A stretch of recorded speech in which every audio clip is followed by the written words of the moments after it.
Iran का युद्ध सिद्धांत सिर्फ अपनी रक्षा पर आधारित था, लेकिन अब मुस्तफा ने इसे बदल दिया। दावा है कि ईरान के सुप्रीम लीडर का विश्वास डिफेंस नहीं, आक्रामकता में है। यानी अब ईरान सिर्फ खुद पर होने वाले हमलों को रोकेगा नहीं, बल्कि अरब पर 100% नियंत्रण हासिल करने के लिए इसी उद्देश्य के साथ हमले करेगा, वो भी दुश्मन की जमीन पर उतरकर। सिर्फ इतना ही नहीं, मुस्तफा ने पश्चिम एशिया की जंग का विस्तार भूमध्य सागर तक करने का ब्लूप्रिंट भी लागू कर दिया है। आखिर मुस्तफा का प्लान क्या है, कैसे वो संपूर्ण अरब पर नियंत्रण हासिल करने की तैयारी में है, इस रिपोर्ट में आप। डोनाल्ड ट्रंप ने खाड़ी में जिस जंग की शुरुआत की थी, उसे ईरान ने लाल सागर तक विस्तार दे दिया, लेकिन अब बारूदी अग्नि भूमध्य सागर तक पहुंच चुकी है।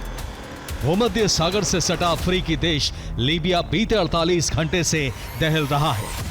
लीबिया में भड़की चिंगारी का कनेक्शन भी ईरान से माना जा रहा है। IRGC कमांडर मोहम्मद रजा नगड़ी ने एक साक्षात्कार के दौरान दावा किया कि ईरान ने रक्षात्मक सैन्य नीति छोड़ दी है, अब मुश्तबा आक्रामक रणनीति बना रहे हैं। सेना देश की सीमाओं से बाहर जाकर दुश्मन के इलाके में सैन्य अभियान चलाने के लिए तैयार है। जब भी हालात ऐसे बनेंगे, आदेश जारी किया जाएगा।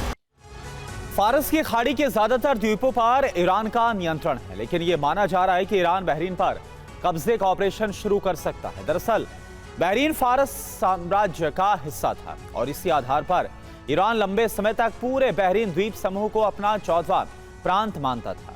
1970 में संयुक्त राष्ट्र के जनमत संग्रह के बाद ईरान ने आधिकारिक तौर पर बहरीन की स्वतंत्रता को स्वीकार कर लिया था, लेकिन ईरान के कट्टरपंथी गुट और सैन्य विश्लेषक इसे स्वीकार नहीं करते। वो समय समय पर बहरीन पर ऐतिहासिक अधिकार का मुद्दा उठाते रहते हैं। दरअसल बहरीन पर कब्जे से ईरान के लिए सऊदी अरब और कतर तक पहुंचना बेहद आसान हो जाएगा, क्योंकि सऊदी की बहरीन से दूरी महज 24 किलोमीटर है, वहीं कतर बहरीन से करीब 33 किलोमीटर दूर है। ऐसे में ईरान इन देशों के लिए बड़ा खतरा बन जाएगा।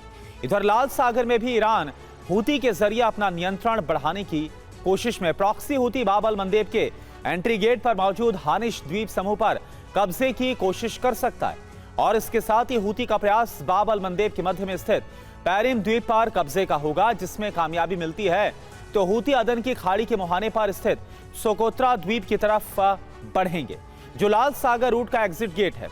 तीनों द्वीपों पर नियंत्रण से ईरान आसानी से इस पूरे रूट पर निगरानी कर पाएगा। देखिए, लीबिया एक सुन्नी बहुल देश है, ऐसे में ईरान का यहाँ वैचारिक या प्रत्यक्ष प्रभाव नहीं है, लेकिन लीबिया के मिलिशिया गुटों से ईरान के अप्रत्यक्ष रिश्ते रहे हैं। कई रिपोर्ट इशारा करती हैं कि ये गुट ईरान से वक्त वक्त पर हथियार खरीदते रहे हैं। अफ्रीका महाद्वीप में सबसे बड़ा कच्चे तेल का भंडार लीबिया के पास है, जिस पर यूरोप और अमेरिकी कंपनियों का अप्रत्यक्ष नियंत्रण है।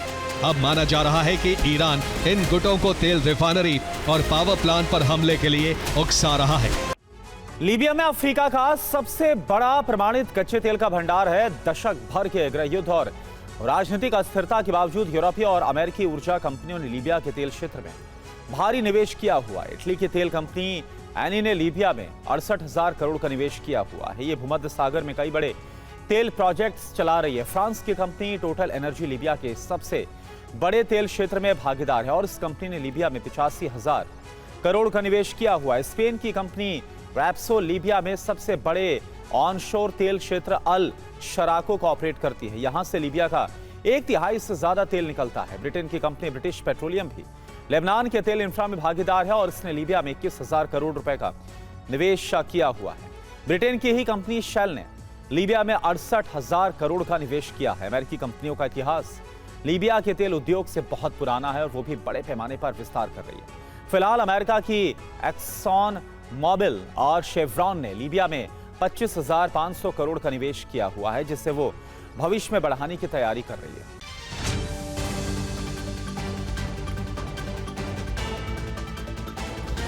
अमेरिकी सेना का 5वां हेलीकॉप्टर क्रैश। हेलीकॉप्टर हादसे में दोनों पायलट की मौत। अमेरिका के टेक्सास में सैन्य हेलीकॉप्टर क्रैश हुआ। हादसे के बाद इलाके में लगी आग। अपाचे हेलीकॉप्टर हादसे की जांच जारी।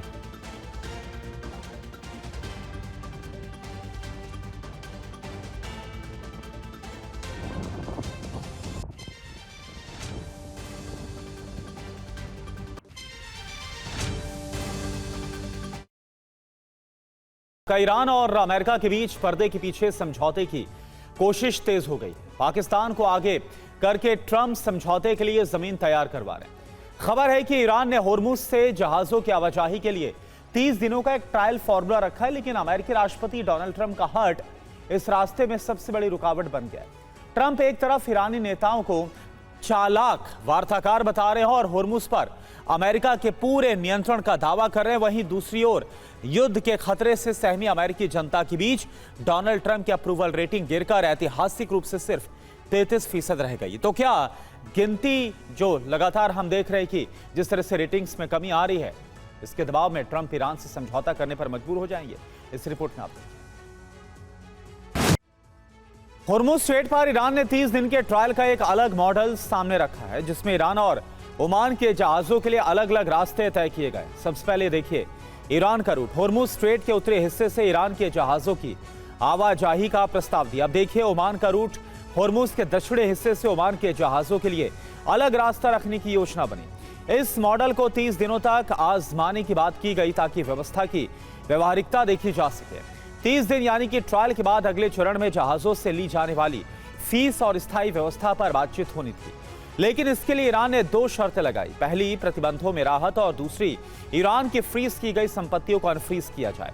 ईरानी पक्ष का दावा है कि पिछली बातचीत में भी यह प्रस्ताव दिया गया था, लेकिन अमेरिका की आपत्तियों और ट्रंप के अड़ियल रवैये की वजह से ओमान के साथ यह समझौता आगे नहीं बढ़ सका और डील अटक गई। मोसाद के पूर्व प्रमुख योसी कोहेन ने दावा किया है कि इजरायल के खुफिया एजेंट ईरान के भूमिगत फोर्डो परमाणु ठिकाने में कई बार गए थे ताकि उसकी संरचना और गतिविधियों की जानकारी हासिल की जा सके। 2018 में बेंजामिन नेतन्याहू ने भी दावा किया था कि मोसाद ईरान से करीब 55,000 कागजात और 183 डिस्क में दर्ज 55,000 फाइलों वाला परमाणु आर्काइव निकालने में कामयाब रहा था। 22 जून 2025 को अमेरिका ने फोर्डो, नतांज और इस्फहान को निशाना बनाया था। 9 B-2 बॉम्बर फोर्डो पहुंचे थे और नतांज तथा इस्फहान से जुड़े ठिकानों पर 30 टोमाहॉक दागे गए थे। अब इस प्रेशर मीटर पर आप देखिए कैसे होर्मुज को लेकर ईरान से लेकर वॉशिंगटन तक दबाव बढ़ता ही जा रहा है।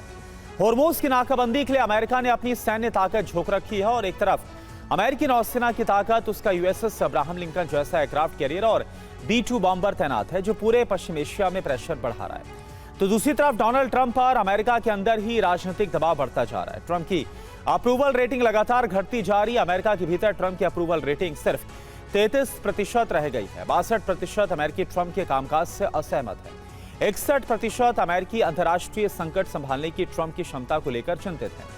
समर्थन और असहमति के बीच ट्रंप का नेट अप्रूवल -29 है, यानी कि होर्मुज में सैन्य दबाव बढ़ रहा है। ट्रंप की घटती लोकप्रियता की मीटर ने ट्रंप पर भी दबाव बहुत ज्यादा बढ़ा है। द इकोनॉमिस्ट और योगोव के सर्वे में स्वतंत्र मतदाताओं के बीच ट्रंप का समर्थन अब सिर्फ 18% है, जबकि 71% उनकी नीतियों से असहमत या खिलाफ हैं। गैर मागा रिपब्लिकन में भी ट्रंप का समर्थन घटकर 51% रह गया है, यानी ट्रंप की पार्टी में ही 49% लोग उनके खिलाफ खड़े हो गए हैं। इनमें से 47% तो ट्रंप की नीतियों से पूरी तरह असहमत हैं।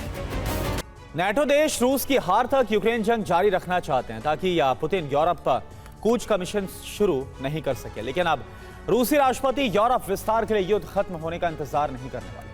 अमेरिकी रिपोर्ट्स में दावा है कि पुतिन नेटो देशों पर हमला कर सकते हैं, लेकिन इस हमले से पहले एक बड़ी हाइब्रिड जंग की तैयारी है, जिसमें पुतिन कामयाब हुए तो यूरोप पर हमले की हरी झंडी दे दी जाएगी।